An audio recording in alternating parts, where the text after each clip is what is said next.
just kick off. So just a reminder before we start, tonight's webinar will be recorded.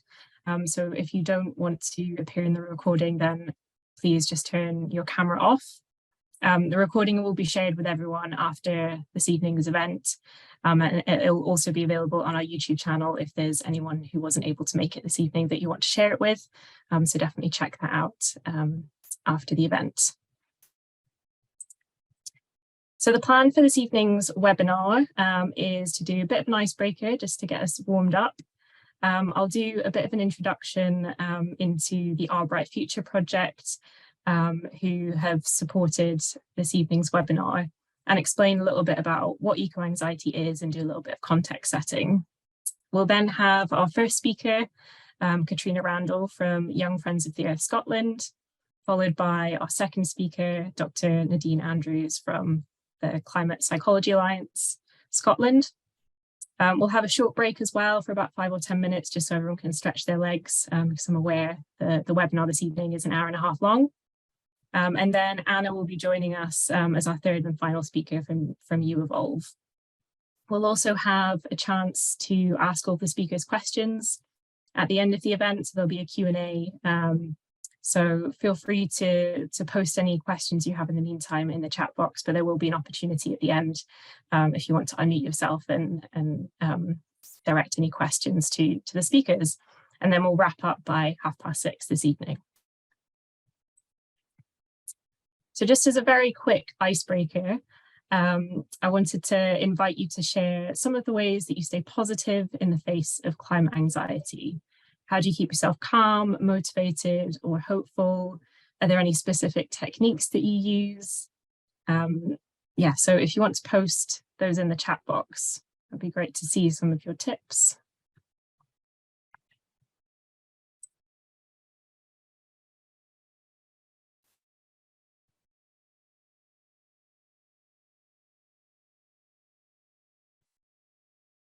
And you can also unmute yourself as well if you'd prefer.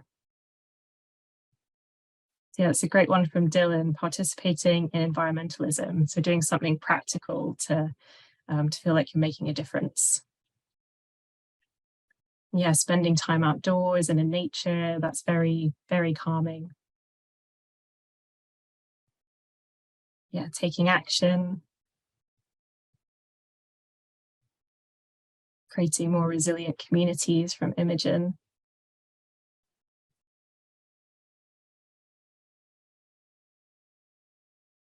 It doesn't necessarily have to be something to do with climate anxiety. It could just be sort of feeling anxious more generally as well. There's some great ideas coming in. Meditation. Yeah, staying active as well, yeah.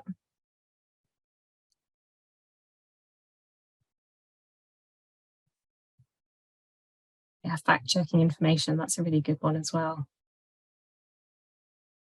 Amazing. There's some really great ideas.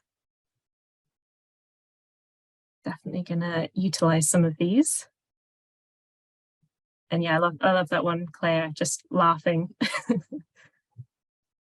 Great. Well, thanks for sharing those. Feel free to yeah, keep sharing them in the chat box.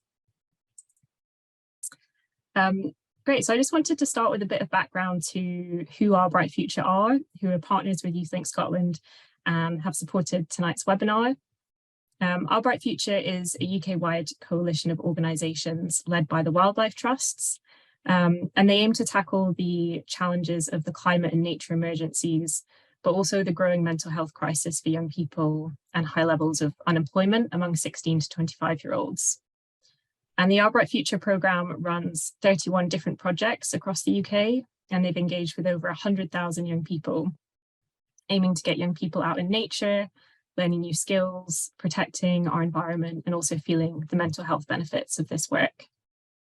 And all the projects are youth-led and focus primarily on the 3 asks, which are learning in and about nature, supporting young people to get into green jobs, and also supporting young people to be heard and playing an active role in society and the decision-making processes. And you can find a bit more about Our Bright Future by following the link in the chat box as well.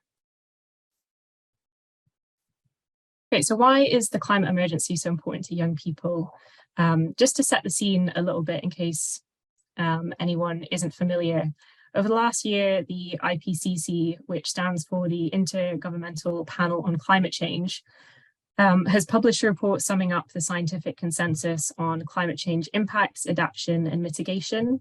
And you might remember the headlines from when the first part of this report came out last summer, which labeled it as a code red for humanity. And the warnings from the rest of the report were just a start, showing that up to 3.6 billion people globally live in contexts that are highly vulnerable to the impacts of climate change. And greenhouse gas emissions are still rising and are currently higher than they've ever been. So the window to take action to reduce these emissions and limit warming to the globally agreed target of 1.5 degrees is rapidly closing. And the latest installment of the report stated that we need to make unprecedented reductions to our emissions by 2030 if we're able to stay within these limits. And with an unstable economic and political situation, rising cost of living and energy prices, the invasion of Ukraine and the current UK government crisis, there's also a risk that climate action will be sidelined. And with an ever-growing wealth of research identifying more species being extinct, rising temperatures, and the sheer quantity of quite terrifying news in the media and social media feeds, it's inevitable that young people are feeling anxious about the state of the present environment and their futures. So if you're not familiar with the term climate or eco-anxiety, it's often described as a chronic fear of environmental doom, and it's often associated with terms like guilt, grief, overwhelm, hopelessness, and despair. And Friends of the Earth have estimated that over 2/3 of young people experience climate anxiety. And as the group of people most likely to see the worsening effects of the climate emergency, it's not surprising that a surge of younger people are increasingly concerned, especially in the face of government inaction. So before I introduce our first guest speaker today, all of our speakers are experts on this topic. I wanted to highlight a few key takeaways and tools that youth work practitioners can use and young people can consider. So firstly, climate anxiety is rational, it's healthy and normal. It's a really understandable and rational response to a really scary and very real issue. And secondly, it might display itself in many ways and can change from day to day. Anxiety might be the first emotion we feel when we feel threatened or uncertain, but it might also present itself as anger, sadness, grief, numbness, or motivation. I think some of you have demonstrated during the icebreaker today that a lot of you kind of take action and feel motivated in the face of that sort of anxiety. And thirdly, climate anxiety isn't something that should be fixed, but something that we can learn to accept, manage, and channel. And especially for young people, I think it's important not to dismiss or downplay emotional responses to quite distressing climate-related information. So there are lots of practical ways the youth work sector can support young people to navigate these complex emotions, which today's speakers will also highlight. There are some really fantastic resources out there to support conversations with youth groups, reflect on emotions, and encourage optimism and hope. And on screen are just a selection of activities and methods you might want to try out, but there's a whole wealth of resources out there that you can utilize. So Force of Nature have a really great discussion guide for educators to equip young people with tools to take action, supporting young people to navigate strong feelings and also foster resilience. And they suggest that by asking simple, open-ended questions like, how does the climate crisis make you feel? Or why do you think you feel this way? Young people can be supported to find a sense of solidarity and overcome some feelings of shame or guilt that are often associated with eco-anxiety. And as a youth worker, you're in a really privileged position where you have an opportunity to create a safe space for young people to share their feelings, and you can offer support specific to their lived experience. Letters to the Earth is another really nice activity you might want to consider facilitating. It kind of does what it says on the tin. Writing a letter is an opportunity to bring fears and frustrations, to process what's happening to the world and to create something new. I think it's a really nice opportunity to be creative. It could be in the form of a poem, a drawing, or another form of art. And the letter toolkit will also be posted in the chat. And finally, sharing inspiring stories and solutions, I think, is a great way to combat feelings of anxiety. There's some really inspiring podcasts out there, such as Outrage and Optimism, websites like Climate Optimist, and loads of videos and individuals out there who can spark feelings of hope. So you can find lots of climate emergency related resources, case studies and events on YouthLink Scotland's website, not limited to the topic of eco-anxiety. So definitely check those out. So hopefully you have a bit of a summary surrounding the context of climate or eco-anxiety, some tools you can consider using as youth work practitioners. And now I'm going to hand over to our speakers who will share some insights and guidance from their own perspectives.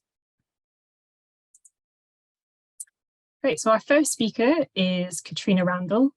Katrina coordinates Young Friends of the Earth Scotland, a network of climate and social justice activists aged 16 to 30 from across Scotland. And Young Friends of the Earth finds creative approaches for engaging young people in global and local issues, creates space for young campaigners and activists to come together to share ideas, skills and resources, and challenges policymakers to put the demands of young people at the centre of their decisions. And Katrina came up through youth climate organising before coordinating Young Friends of the Earth Scotland, and has also been involved in anti-fossil fuel campaigning, grassroots migrant justice organising, and queer and feminist direct action. And I should also add that Katrina has to shoot off after her presentation. So if anyone does have any questions for her, please post them in the chat and she'll be able to try and answer them before she heads off.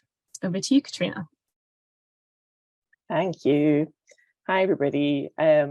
My presentation is probably not going to be super slick because, slightly ironically, I've spent most of my week anxiously doing climate action. So bear with me if it is not the smoothest. I had a bit of an introduction to myself already. Like Naomi said, I'm the Young Friends of the Earth Scotland Network Coordinator.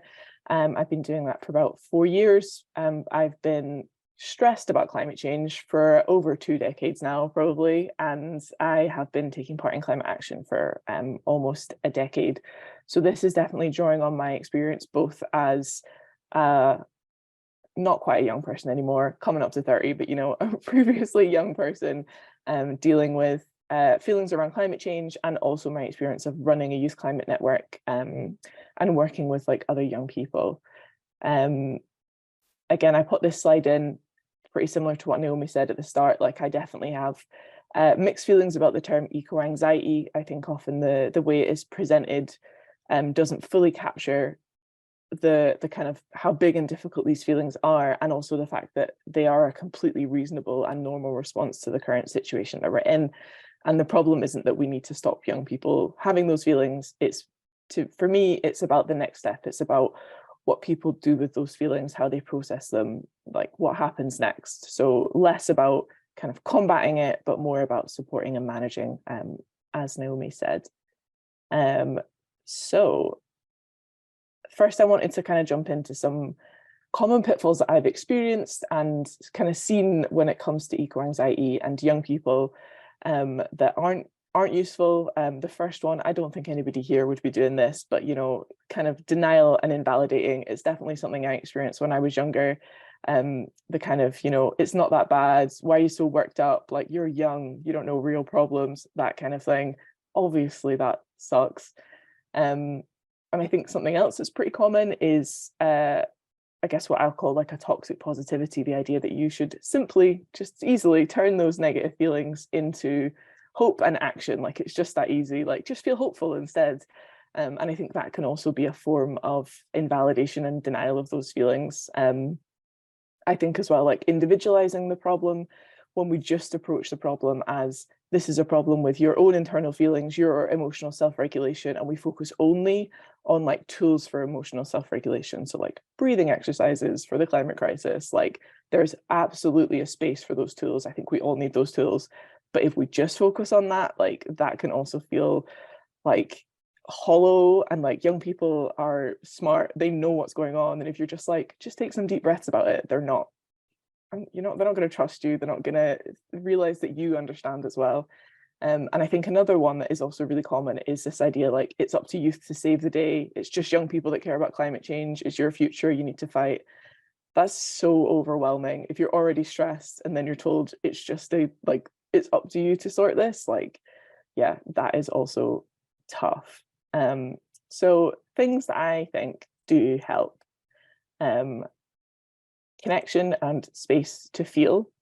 I'm going to talk about some of these in more depth. The second one, tools for emotional regulation. I'm not going to talk about that in more depth because I think that, for instance, Climate Psychology Alliance can probably talk about that much better than I can. I'm not a mental health practitioner, but I do think that this is, yeah, there's definitely space for this and something we all need anyway, not just in dealing with our emotions around climate. The other things I'm going to talk about are learning and taking action. So, connection. This is the thing I think that we have the most common positive feedback that we get about Young Friends of the Earth is the way that we provide space for connection and basically like being able to express and feel your feelings around climate change. It's really powerful to find other people that feel similarly to you, that care about the same things that you care about, space to talk, to feel not feeling so alone, and having your feelings validated in that way. Often like people come to Young Friends of the Earth and they've maybe been surrounded by people who don't feel the same, or they don't to the same level, and just having that is really powerful. Often this happens organically when you're coming together anyway, to around like climate, to like learn or to take action. But these are also spaces that can be built as well. But if you're trying to build them, it's definitely something that you need to put thought and care into, about thinking about how are you going to hold those spaces? How are you going to make them safe? How are you going to build trust? Like if you just bring a bunch of stressed people into a room and go, let's all talk about how we're really stressed about climate change, with no other kind of container building around it, like that's not going to go well. So some of those tools that like Naomi shouted out at the start probably got really useful stuff in there for how we build those spaces. And yeah, it's definitely something that like I benefited so much from when I first joined Young Friends of Scotland, as a network member rather than as a staff member. I think that was the thing that made me stay, the fact that other people felt the same as me. Learning is the next thing I want to talk about. I think it's really powerful to have things feel less unknown. I think sometimes climate change feels just like a big overwhelming problem and you're not sure of like what exactly is causing it and what the solutions are, but you know it's a problem. And I think that learning more about it can be helpful. And I think not just the science of climate change, but understanding the social and political side of it as well, understanding power and the kind of like structures around it. I think we often get like a lot of people coming into Young Friends of the Earth who have got the really common messaging of what can you do about climate change, and that's often change something about your life, change your individual behavior. You should buy a keep cup, you should cycle to work, like this is all of our problems. And they're like, I've done all these things and it hasn't solved climate change, or I've tried to do those things and actually I couldn't afford a bike and I can't use this because I'm disabled, or things like that. And like coming up against these structural issues and actually like learning more that climate change is a political and a systemic issue, learning about how 100 companies cause 71% of emissions, learning about billionaires and how disproportionate their emissions are, things like that. It's helpful to like frame it and understand that this problem is not your fault, but that you still have power within these systems. There are lots of resources around climate justice and system change online, and it's definitely, I think, useful to learn about. I think just learning as well about like what changes do we actually want to happen, what are we fighting for, and learning as well about what other people are doing, having an awareness that other people are taking action, they're making things happen, that other people care, I think can be super powerful. I think the kind of like climate good news roundups, sometimes they can feel a bit like, I think sometimes they rub me the wrong way and people are like, everything's actually great. But other times I'm like, oh my God, it's so great to see these things are happening. And often I'm like, I didn't even know this is happening, and they've had success. And I think that can be really powerful. But with learning about climate change, I think really important to remember to tune out when you need to. I think somebody said in the chat, like not paying attention to like the news and things like that. Sometimes you've got to And the next thing I wanted to talk about was taking action. When it comes to taking action around climate change, I think doing things with others is the most powerful thing, leaning into that, like having connections, rather than trying to do things on your own. Finding a focus is really important. Often young people come into climate change and they're like, there's so many problems and I want to solve them all.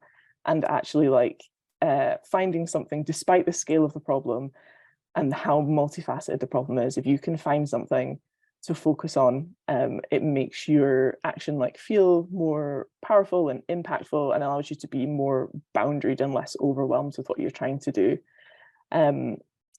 I think that things that are kind of like local and impactful are the most powerful for young people getting started. I think if you immediately like take young people like into the corridors of power, it can be overwhelming and disempowering. Like if if your first action is we're going to go to COP27 and you're going to try and talk to someone powerful, you're probably going to have a really bad time. But if you're trying to do something that is more local and achievable to start with, yeah, I think that's always good. Keeping the fun.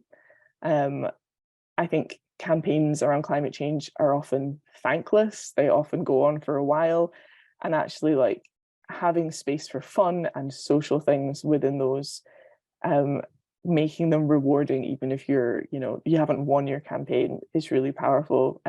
There's actually a picture in here, that kind of center one with the big banner on the floor. That's from last night.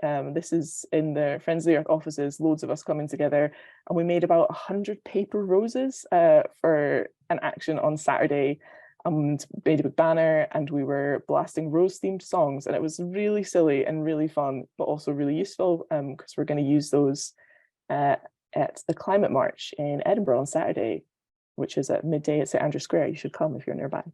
And then there's a picture at the top of at COP. This is me and a friend dancing on the picket lines of the RMT when the climate movement came out to support the pickets, and we were literally just dancing on the streets, and it was so much fun, but also a really powerful moment of solidarity. But yeah, and I think with taking action, remember that you can't do everything. Like if you're just taking action all the time, you're gonna be stressed. So choosing a thing, having boundaries like around your time, I think is really important. And something, I guess I'm going to talk a little bit more about this, because this is something that when it comes to eco-anxiety, like I see a lot and I've dealt with a lot, which is when people leap into taking action, but powered by, I guess, feelings of eco-anxiety. So it's my example of a person who is a bit of an amalgamation of a few different young people that I have known. I'm going to call them Charlie.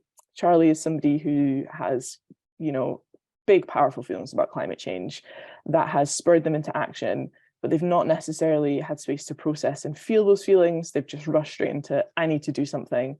They've internalized this idea of the responsibility of youth, the idea that like adults don't care, they're not doing enough.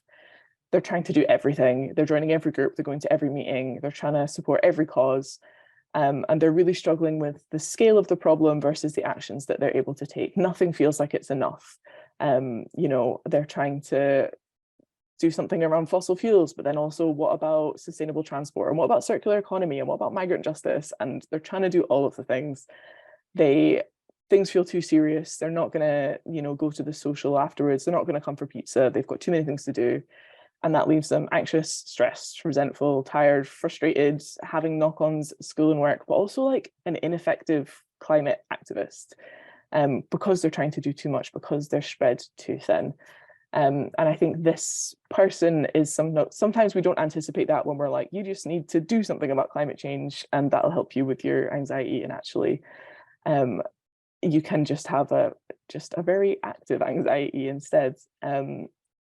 These are some things that have resonated with people like Charlie in my experience that I've talked to.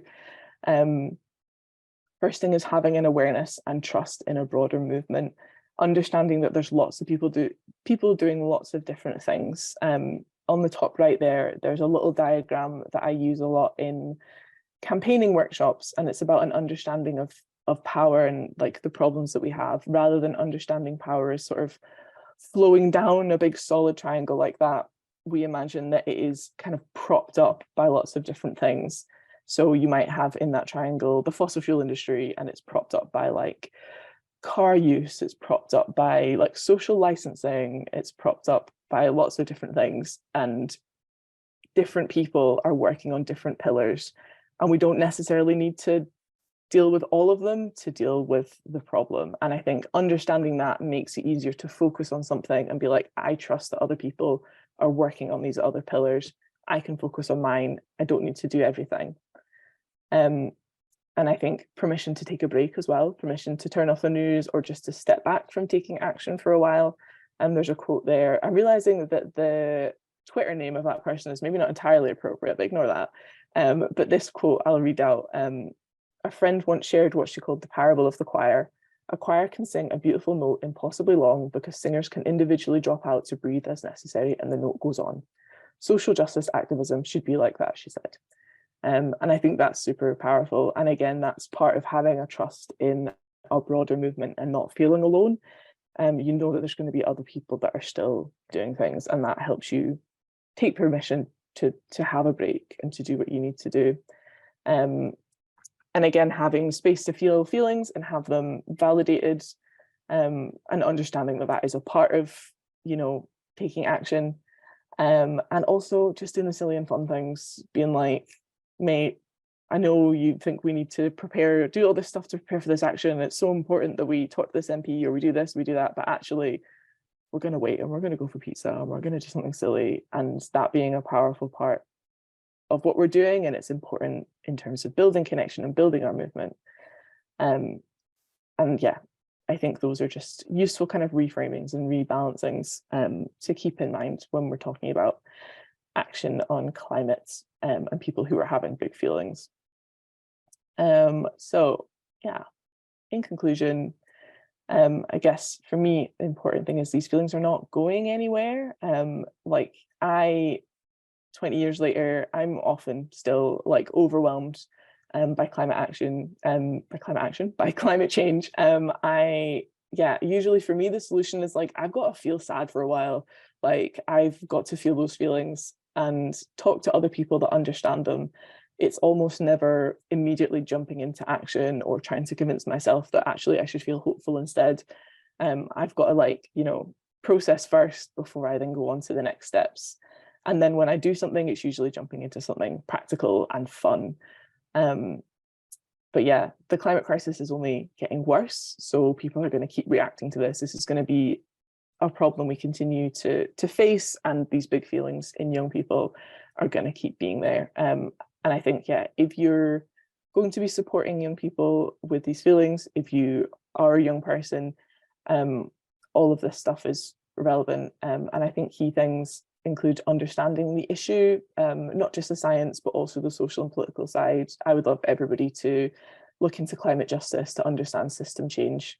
I think thinking carefully about how you hold space for big feelings, to validate them, give people a safe space to talk about those feelings, and also join the movement yourself. I think that, like, again, like, young people are smart, they're canny, they know what's going on, and if you're preaching to them to do something and they know that you're not actually involved and you don't do much, it often doesn't ring true. And that's not to say you need to be doing everything in the world, but I think everybody should be part of the climate movement. So yeah, that is, I think, about it from me. I'm sorry if that was a little bit fast and a little bit garbled. I'll be hanging around for a little bit, so feel free to put questions into the chat and I can just type and answer them while the other folk are going. But yeah, thank you very much. Great, thank you so much, Katrina. That was, yeah, so many really key takeaways and yeah, very, very wise advice. Yeah, there are a couple of things that really resonated. I think that choir analogy made a lot of sense, being able to rely on other people so you can step back and just take a breath and take a break, I think is really important. I also posted in the chat as well, you mentioned the march that's happening on Saturday as well. So I don't know if you want to, if there's anything else you want to plug in the chat, feel free to do that. But yeah, if anyone has any questions for Katrina, as she said, she'll be able to hang around for a few minutes. If you do have any questions for her, feel free to put them in the chat, or if you want to unmute, you can also do that. There's some comments in the chat, one from Imogen saying she liked the part about focusing on what you feel is important and where you feel you can best contribute. She found that really useful. Okay, if there's no questions, we'll move on to our second speaker of this evening. So our next speaker is Dr. Nadine Andrews. She is the former chair of Climate Psychology Alliance Scotland and a visiting researcher at the Pentland Centre for Sustainability in Business at Lancaster University, and works as a social researcher and organisational learning programme lead in the Scottish Government, where she's recently led the research on Scotland's Climate Citizens Assembly. And Nadine is also a mindfulness and nature-based coach and trainer and a qualified mountain leader. So I'll hand over to you, Nadine. Cheers, thanks. And hi, everyone. And and also just to say, Katrina, that was a great presentation you gave. And also actually, Naomi, a lot of the stuff, I'm not sure what more I'm going to add, to be honest, because a lot of the points that have been made are things which I might want to talk about. So what I think I would like to do with the 10 minutes or so that I've got is to kind of get a bit of a sense of who is here joining this session. So I'm just going to change my screen so that because at the moment it's my face that's largest. So there's quite a few people with your cameras off. Feel free to switch them on if you want to. It's always nice to kind of see who is here. But I think I'll try and build on some of the things that have been said before and maybe repeat some of the key messages, because it can be useful to, to hear these things again and again and again, as much as for ourselves as for anyone else. So let me just start with, so one of the key things that we talk about in climate psychology is that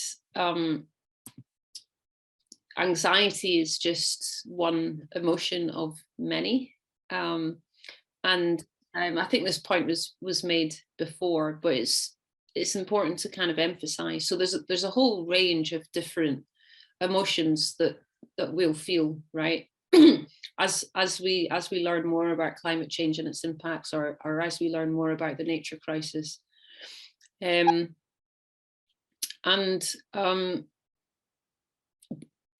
So things like sadness and anger and grief, fear, a lot of these emotions can feel very strong in us and can be difficult to experience.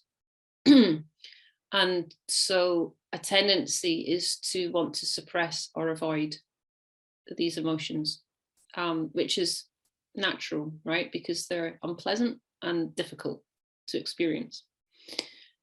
So that can be a strong tendency with people, right? And all of us will do it at some point to some extent.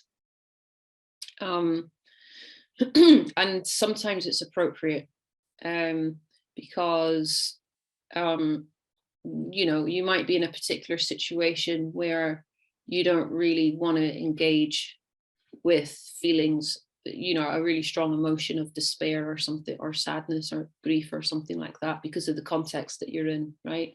So you just need to suppress it for a while until some later point when you can allow yourself to experience it, hopefully. Suppressing and avoiding these emotions in the longer term is not healthy, basically, right? And there's a ton of research, not specifically even just about climate anxiety, but just about kind of emotions generally, that suppressing and avoiding, strong emotions affects our health longer term. So it's associated with ill health, and also it kind of can affect cognitive functioning, because to suppress the emotion takes it takes energy, and that is energy that could be used in other ways by the body and by the mind, right?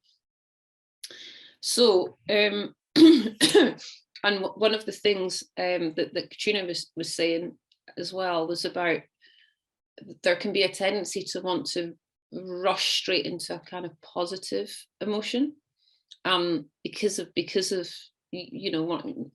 fear, basically, of engaging with difficult emotions. So in research which I did a few years ago with sustainability professionals, so these were people who are have strong pro-environmental values, their work is all about that, and yet a lot of them were kind of suppressing their emotions around it all, out of fear that they would get stuck in despair and they wouldn't be able to function properly. And I think that that's probably quite a common fear, actually, that people have. And it's quite a kind of, it's a sort of false binary, right? So it's either that, oh yeah, right, you throw yourself in and you kind of feel it all, or you completely kind of push it away. And those are not the only two options that we've got. Both of them are not particularly healthy. So often we talk about, I use the metaphor of a fire. And so if you think about the fire, the flames of the fire as the emotion, we don't particularly want to be in the fire getting burnt, right? So that's where you're kind of consumed by the emotion and it's really intense and it's overwhelming. But equally, you don't want to be so far away from the fire that you can't feel it or see it, right? So you want to be close enough that you can feel its warmth. So you're in touch with what's going on within you, but you're not in it. You're not being consumed by it, but you're also not completely dissociated from it. And the reason that we kind of do want to allow ourselves to feel these emotions and to is because emotions have a function. There's a reason why they exist. And that's why we've evolved to experience them. And that's because they are information. And the emotions have their purpose is to direct our attention and to guide our behavior. So they're clues, they give us information about something. So if you're feeling angry, well, that tells you something. There's something about a situation where a boundary has been crossed. And there's something that needs to be done to kind of address that, right? If you're feeling fear, there's a threat, so all emotions tell us something. Sorry,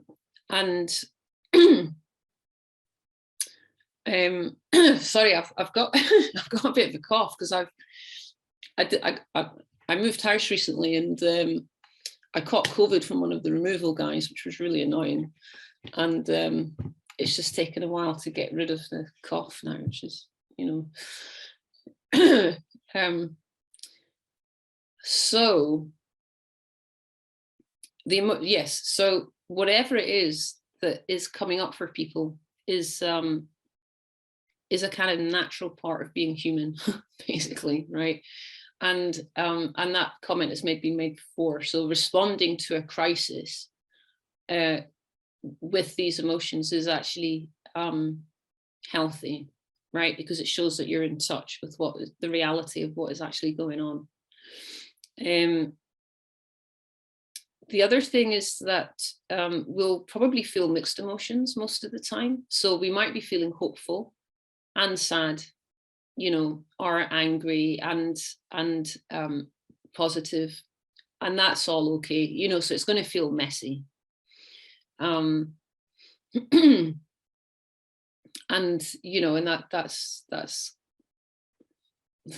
kind of how it is. For me, I kind of have a baseline of sadness most of the time, which is pretty much there all the time. But then on top of that, other things will come in, you know. So for months or, you know, years even, anger might be kind of riding on top of it, and maybe that will dissipate away and something else will come in. So one of the key things is to just sort of get to know yourself, and you know, what's your pattern here, and what do you tend to feel most of the time, and how are you responding to it? So are you tending to sort of push stuff away and avoid feeling things, or are you finding way, or are you allowing yourself to feel it, but it may be too much, you know, you're like in the fire. So I think what I would like to do is to use the chat, if people are willing to do that, and to just type into the chat what kind of emotions are present for you at the moment, in thinking about, you know, the climate and nature crisis. So a big part of it is just actually being aware of what is going on for yourself and being in touch with your own reality around this. So if people are willing to just type stuff in, that you know, that would be just, well, it's just kind of acknowledging what's here, right, for all of us. So for me right now, I'm feeling I'm feeling a bit kind of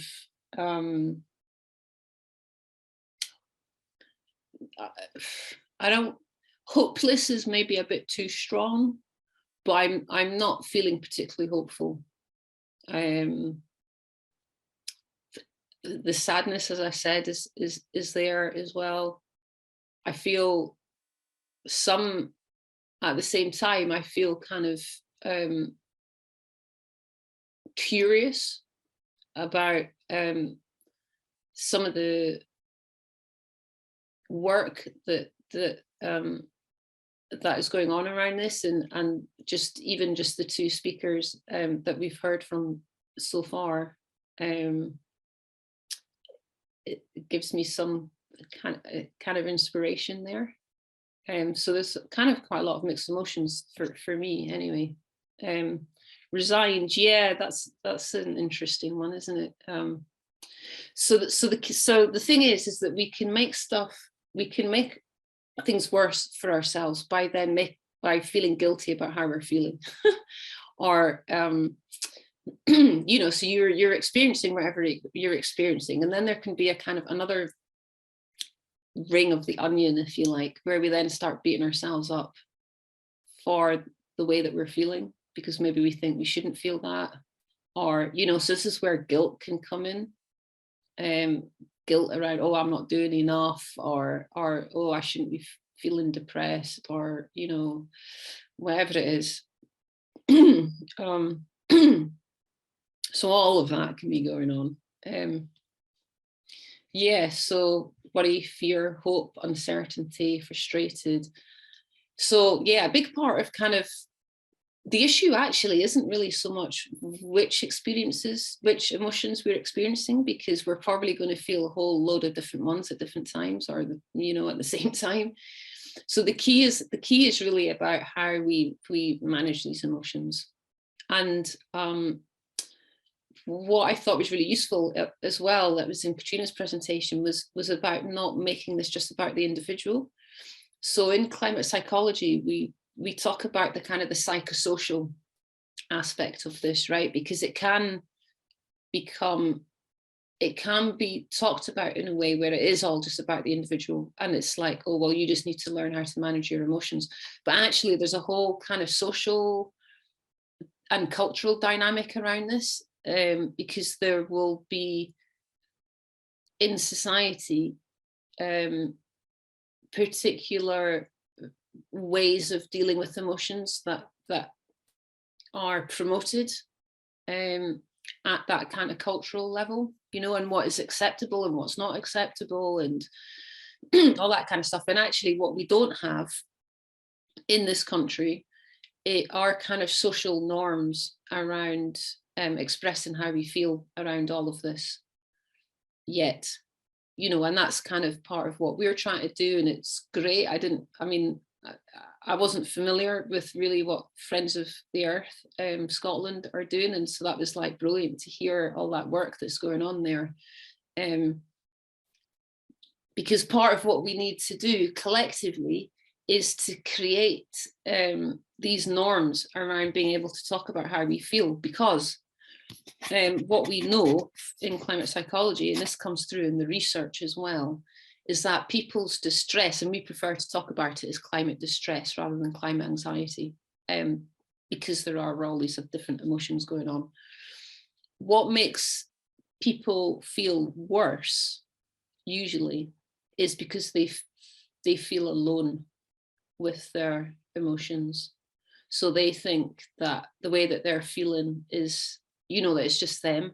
And again, this is also part of the result of living in this kind of hyper individualized society, you know.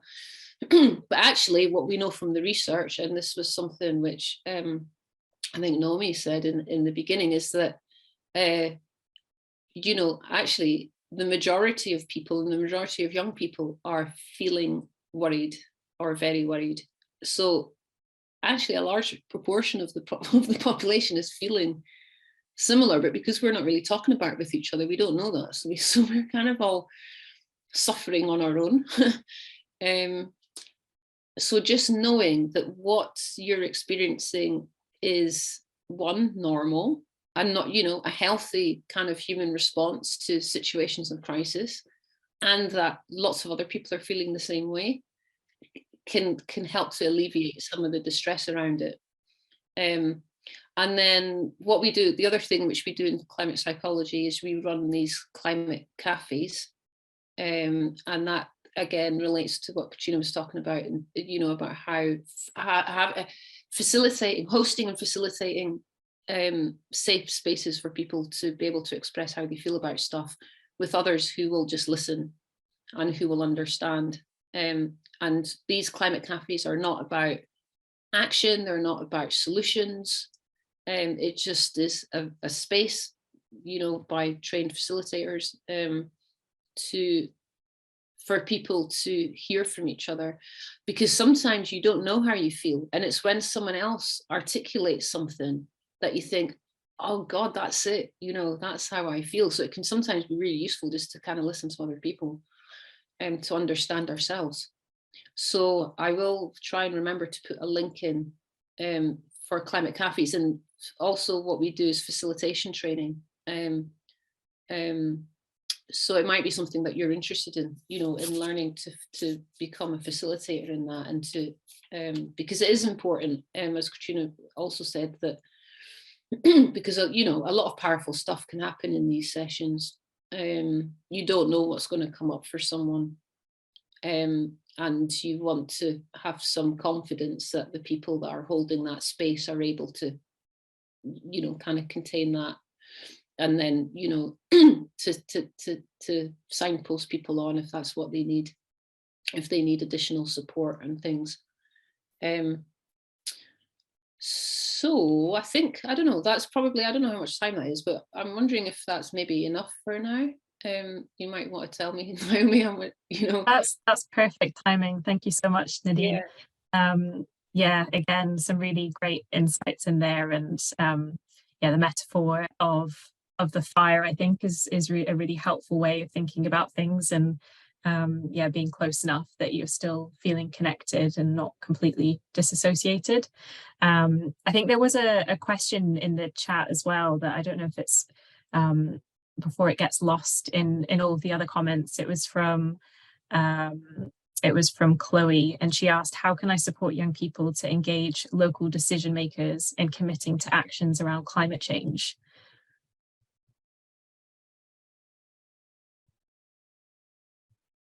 I can post that in the chat again so you can read it.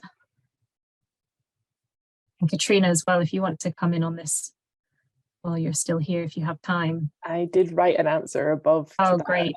which Thank was you. basically making sure I think young people have concrete asks that they're approaching decision makers with that are kind of relevant to what they're doing. I think it can be disempowering if you go in a general, we want you to do something, and then they'll usually be like, yeah, sure, we're doing something. Like if you have concrete asks, so having that understanding of what's actually happening and the changes that you want to be made.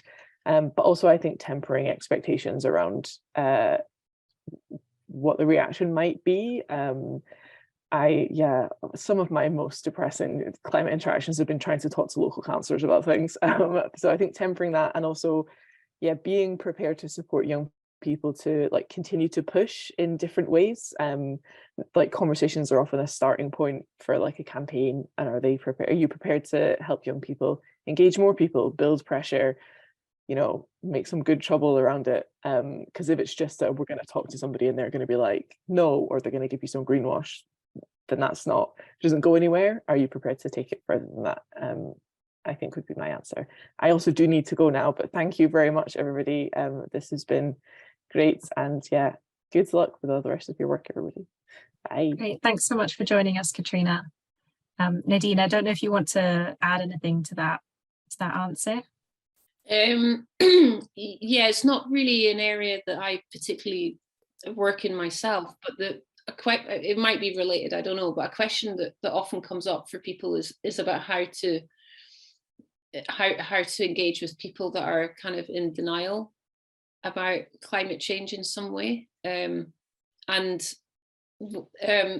could well be local decision makers, right? And what we generally say around that is that all of us are in a form of denial, because it's so incredibly kind of to fully take on what climate change and the nature crisis means is just so overwhelming and daunting. We actually don't have the capacity to fully comprehend it, and the extent to which we might be in denial or distortion of the facts will vary, of course, right? But there's something about understanding that if people are sort of trying to minimize the threat, or they're trying to say, oh yeah, we're doing as if the actions that are happening are sufficient when we know that they're not, that kind of stuff, is to understand that as a threat response, psychologically, right? That their nervous system has perceived the threat of climate change and it's responding with a form of denial, because that's the only way that they can cope with it at this moment in time, right? So rather than just looking at the surface behavior or response, is to remind ourselves that, what's underneath that is fear. And all of us are feeling fear, and all of us are so what it can do is to sort of help to access a bit of compassion, which might be very difficult to access otherwise, because you might just be seeing someone and thinking, oh my God, they're just a total denier, right? And then in what way can you actually relate to them as a human being and have a conversation? It's impossible to have a conversation. It becomes very us and them, which is productive ultimately. So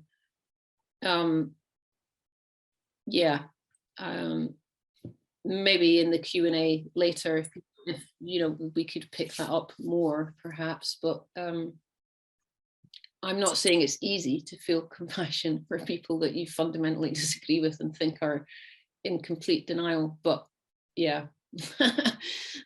That's part of the work, I think. Great, thank you, Nadine. I think now's probably a good time to have a quick break. I think we'll come back around 6:05, if that's okay with everyone. Just give you a chance to stretch your legs, grab a cup of tea, and then we'll have our final speaker joining us, and then there'll be a Q&A with Nadine and Anna after the break. So we'll see you at 6:05. Hi everyone, welcome back. Just while we wait for everyone else to join, I just shared another event that you might want to get involved in, which is being run by the 2050 Climate Group. It's, I think, a perfect example of a group creating a safe space where people can come together and talk to like-minded people. They've got a food sharing and discussion event on Saturday the 3rd of December in Glasgow, so definitely check that out. The Eventbrite link is in the chat box if you want to get involved. I think we should have most people back. So I think we will head on with our final speaker of this evening. So we're going to hear from Anna Arsenet next. Anna is a therapeutic coach at Evolve, which is a youth mental health charity from Edinburgh. And she has a master's in psychology of mental health from Edinburgh University. And she's currently training to become an integrative counsellor. And Anna likes working with young people as she loves seeing them grow and overcoming their challenges. So I'll hand over to you, Anna. Yes. Hi.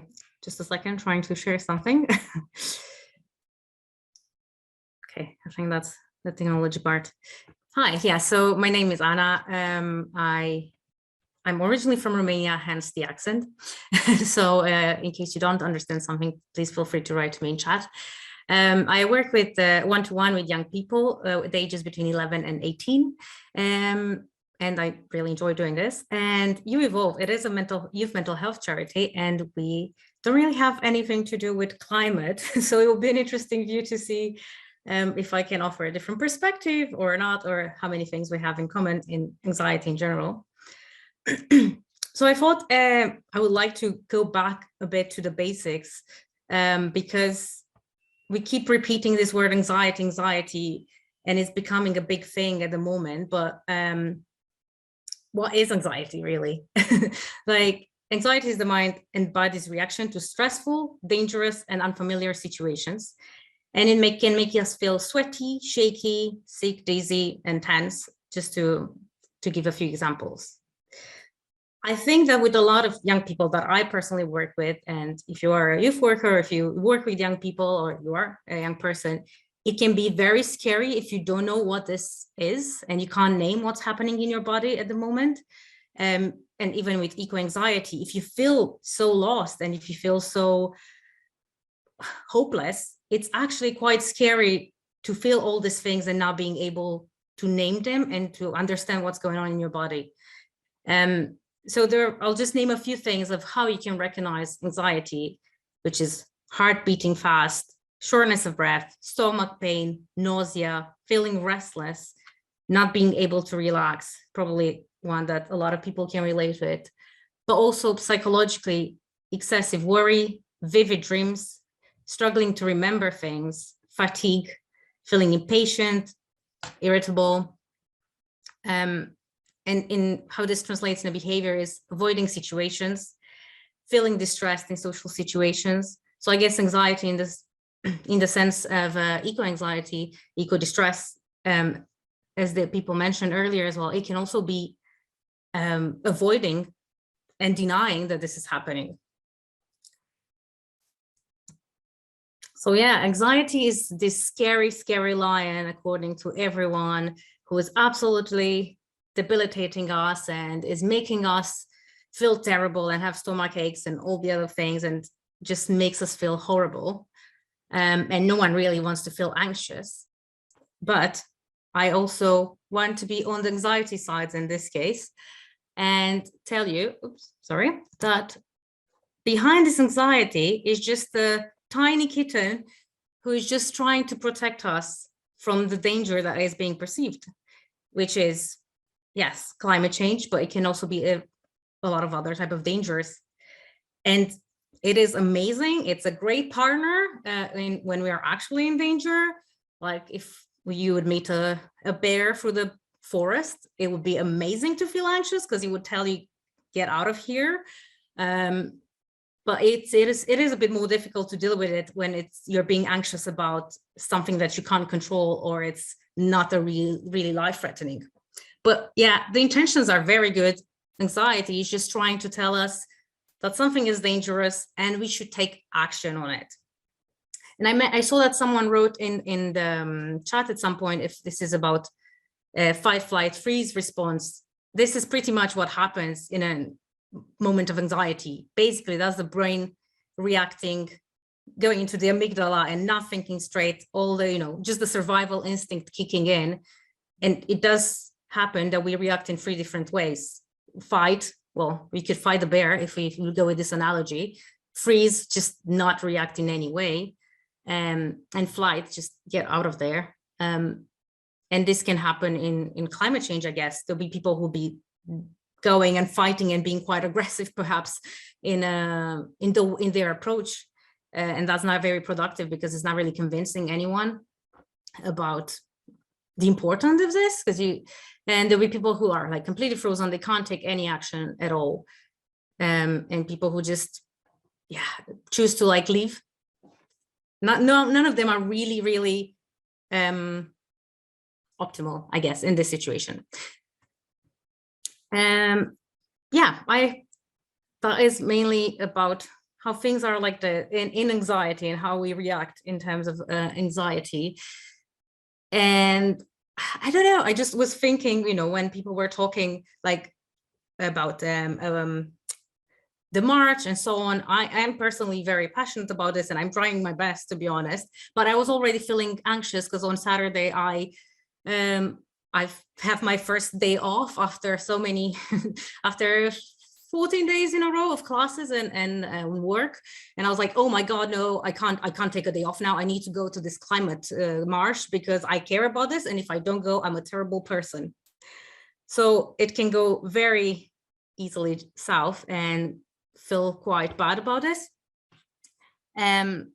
So I would like to invite you to do hopefully an exercise that will bring us a bit more, make us feel a bit less overwhelmed with everything, or at least make me feel a bit less overwhelmed with the situation.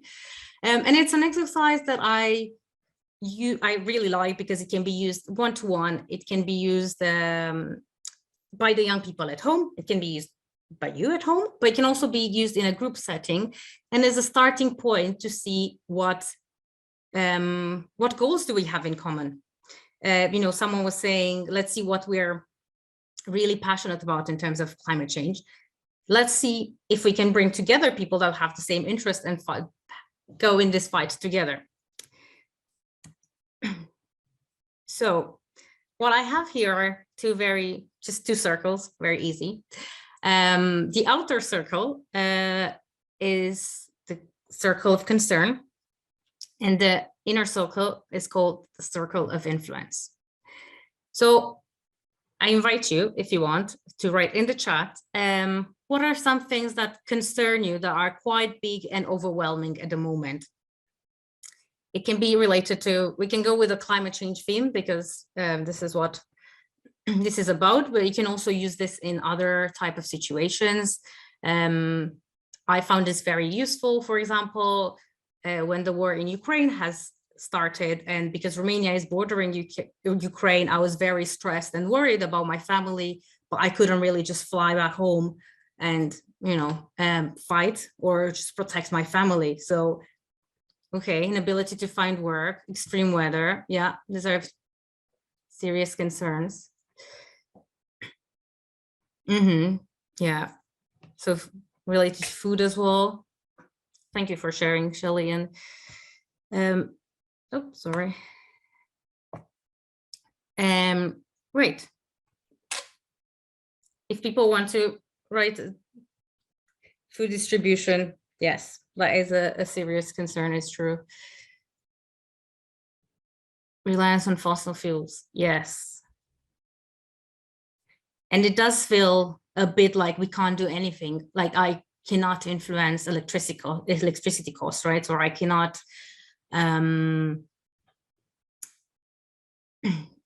change the extreme weather.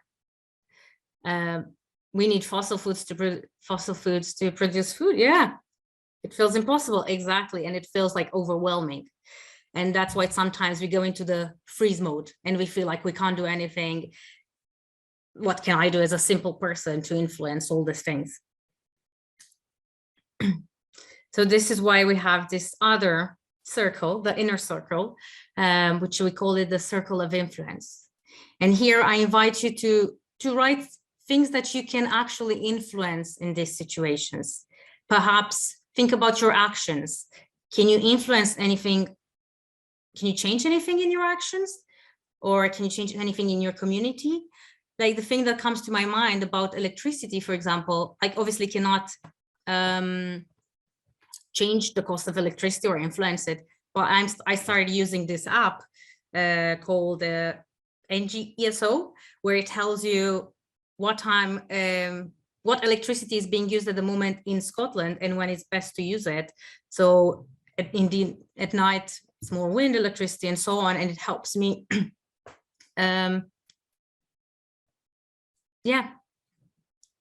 Yeah, it is a bit like a smart meter. I can share it afterwards, but it basically, I don't know how well it will be able to see. It just shows you that at the moment, South Scotland uses 79% wind. So it would be a good time perhaps to use now when there's no fossil used in producing electricity.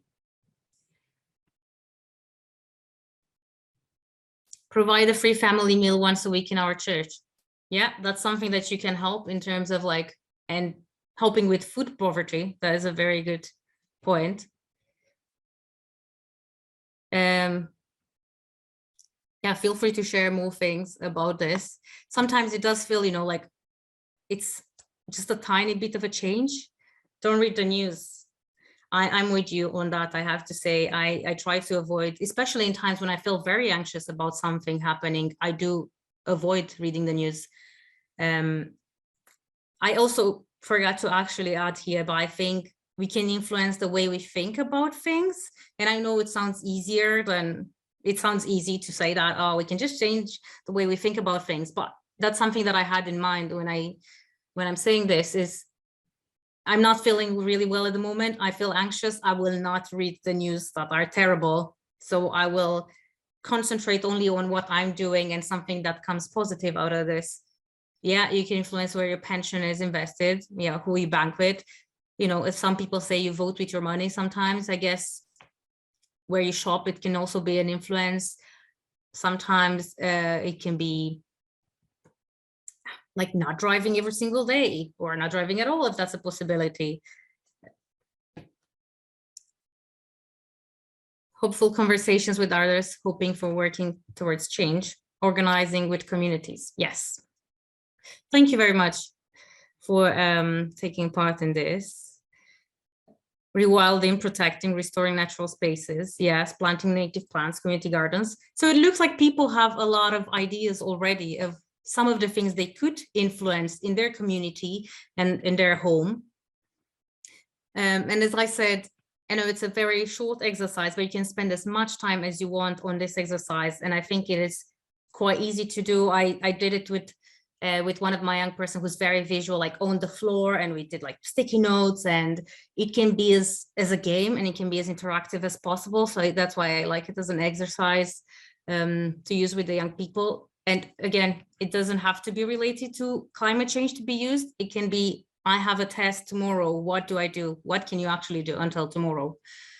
So yes, I hope you found this useful, and thank you very much for replying. And before ending, I do hope to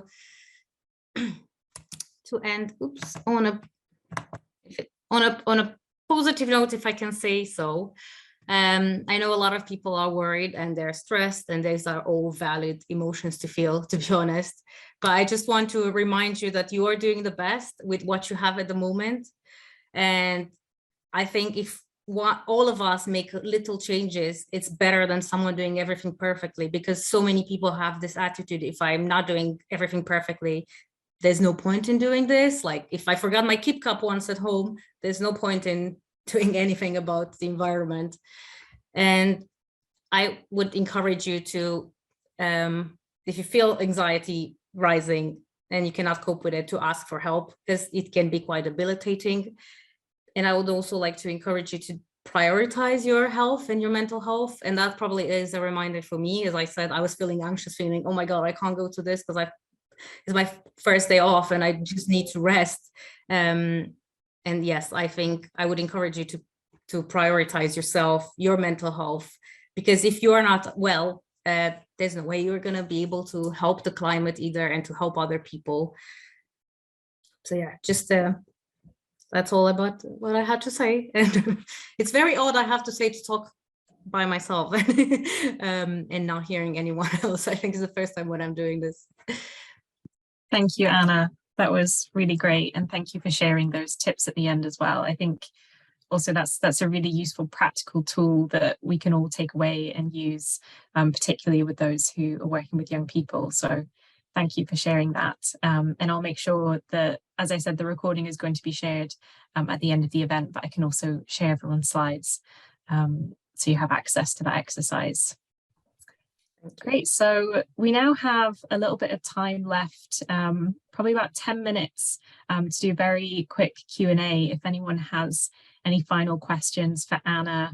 I can see Nadine is, yeah, you're back. Thanks for rejoining, Nadine. So yeah, if anyone has any questions, you can direct them at either Anna, Nadine, both of the speakers. You can pop them in the chat box, or if you'd rather just unmute and raise your hand, feel free to do that as well. I'll just check I haven't missed any questions in the chat box as well. Yeah, and it doesn't even necessarily need to be questions. It can just be comments, reflections, you know.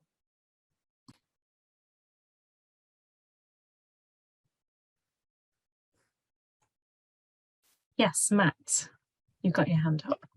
Hello. I'll try and remember to take it down in a minute. We work in schools and school grounds with children and young people. And I think one of the things I'm becoming more and more aware of is where real action needs to be taken, and yet young people don't have the agency to do that.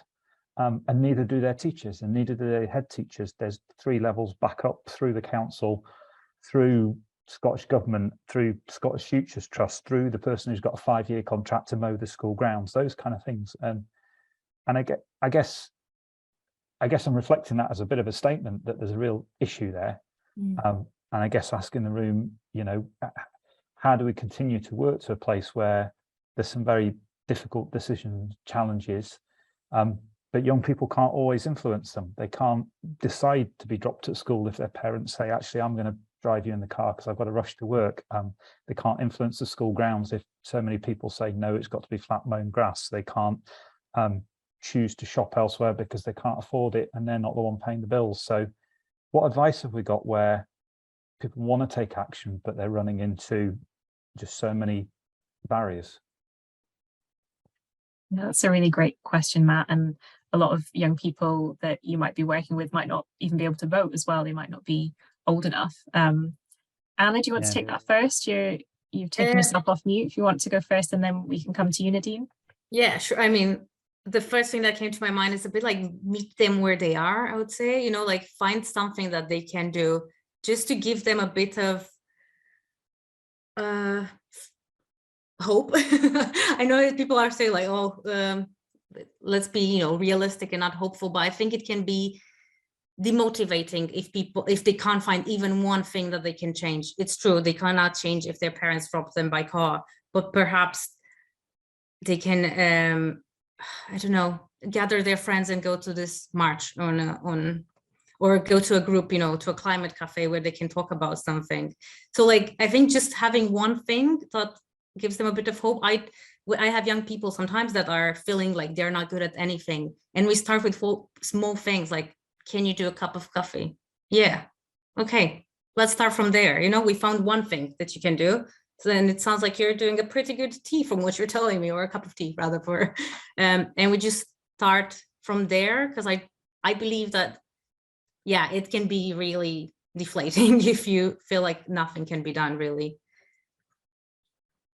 Yeah, I could just jump on the back of that. And so everything to do with mitigation and trying to reduce emissions is basically really difficult, because obviously that needs to happen at a global level. So it's really easy to do stuff around that and to sort of feel, what is the point, you know, because then you look at what's happening in other countries and blah, blah, blah. So another way to think about it in terms of focusing action is to think, well, what, you know, around climate adaptation. And there's a false dichotomy between that as well. A lot of people think, oh, if you just think about adaptation, you've given up. It's not about that at all, you know. But what I like about the adaptation, so I worked in the IPCC for a while on the climate adaptation side of things, and but what I like about that is it can really focus on community resilience. So how do you build the resilience of your local place? And there's something about having a place-based approach that can be really powerful as well. And that can then take in people's interests in the way that sort of Anna's talking about. So it could be, you know, well, is it transport? Is it food? Is it, you know, what is it? It could also just be about what you're doing locally to strengthen the relationships between people in a community, because that is also a form of climate adaptation, right? So you can actually think a lot more broadly about what action looks like. And then also bringing in the kind of the nature crisis stuff into that, because obviously that's not unlinked. And it could be that actions are actually more related to nature and wildlife than to climate in, you know, the way that most people think about that. Great, thank you for sharing. And yeah, thanks for your question, Matt. I also just wanted to add as well, we had our National Youth Work Conference earlier this week, and a similar question came up in the workshop that I was attending, and one of the youth work practitioners gave a really nice example of some of the things that he does with his youth group, where he invites parents to come along to some of the conversations and sessions that he's running with the young people, because quite often it's the parents, like you said, who are making the decisions, who are choosing where to spend their money. So sometimes opening up sessions so adults and parents can come along and be influenced and learn a little bit about what's happening and what their children and young people are worried about, I think can be really powerful as well. So thank you, Matt. We might have time for one more very quick question if anyone has one.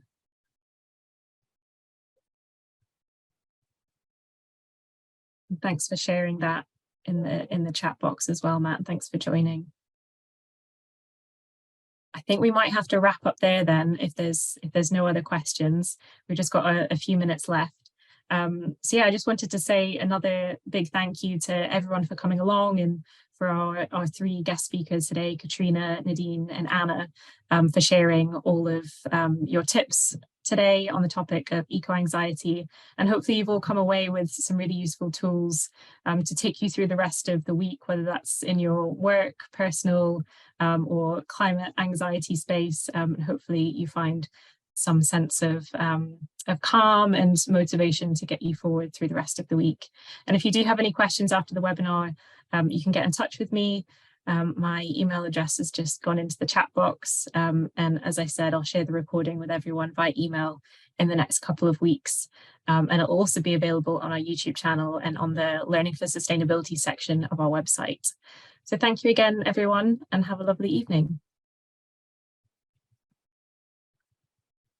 Bye.